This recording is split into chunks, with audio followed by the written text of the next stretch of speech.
কি হয়েছে? লুচ্চা বদমাইশ জানি, একটা লুচ্চি বদমাইশ। হে আবিয়াতে থাকতেই একটি মেয়ের সাথে সম্পর্ক খারাপ ছিল। এখন আবার হে 2-3টা বিয়ে করছে। করার পরে হে মহিলারা কুপ্রস্তাব দেয়। এগুলি হেরা মানে না দিকেই এই আমার বাতিজার সাথে, আমার ভাইয়ের সাথে হের দ্বন্দ্ব বাজার কারণে হেরা না বুঝ 14 বছর আর 15 বছরের ছেলেরা দেখে ফেলন এসব কারণে হে কেস দিয়ে দিছে। এখন আমি আপনারা জনগণের সাথে এটা বিচার চাই।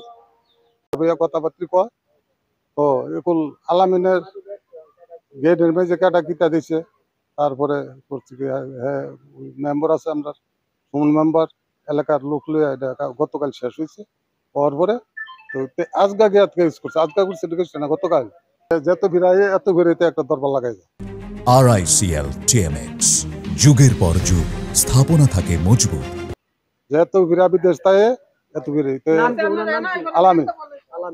গতকাল যে ছেলেগুলা মামলা দিয়ে ছবি করেছে, আসলে ছেলেগুলা কি ভালো ছিল?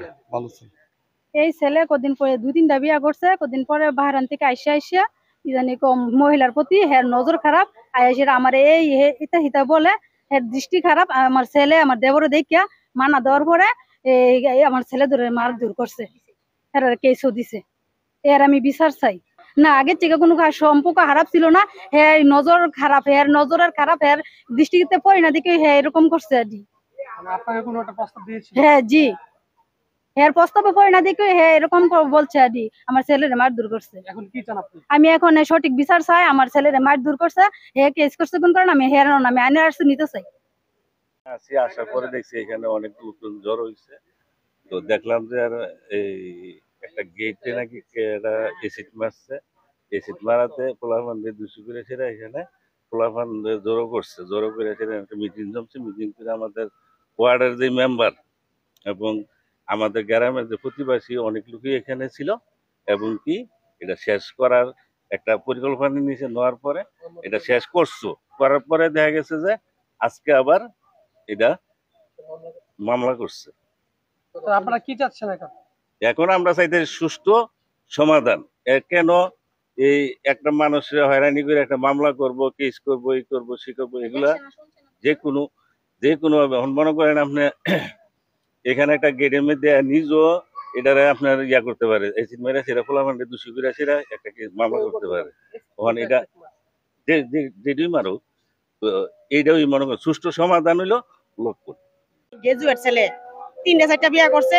2 দিন পর বাড়িতে বাহারান্তা বাড়িতে এসেরা এ মাইয়ারা করে। এখন আমার বাতিজার বউ এরকম করে না, আমার ছেলে প্রতিবাদ করে না, এখন কেস দিয়ে দিছে।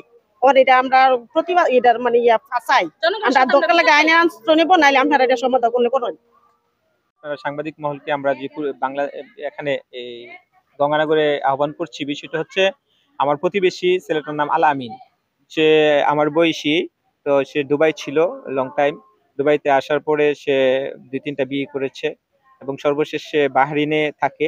এবং এই 2-3টা বিয়ে করা এবং বউদেরকে ছাড়ার ক্ষেত্রে সে কোর্ট কাছারি এবং থানা পুলিশ চিনে। এই জন্য দেখা গেছে ছোটখাটো একটা বিষয় নিয়ে যদি আমাদের মতনৈক্য হয় অথবা একটু জায়ঝামেলা হয়, সে মামলা দেয়, পুলিশ নিয়ে আসে, টাকা ব্যবহার করে। তো আমরা চাচ্ছি এই ধরনের একজন মামলাবাজ থেকে এই সমাজটাকে মুক্ত করতে চাই। আমরা ওর বিরুদ্ধে আপনাদের সহযোগিতা চাচ্ছি যেন সে মামলাবাজিটা আর না করতে পারে, এবং আগামী দিনে ওর আমরা দৃষ্টান্তমূলক শাস্তি চাচ্ছি, যেহেতু সে বিভিন্ন নারীদেরকে কুপ্রস্তাব দেয় এবং নারীদেরকে সে মারধর করার হুমকি দেয়। ধন্যবাদ।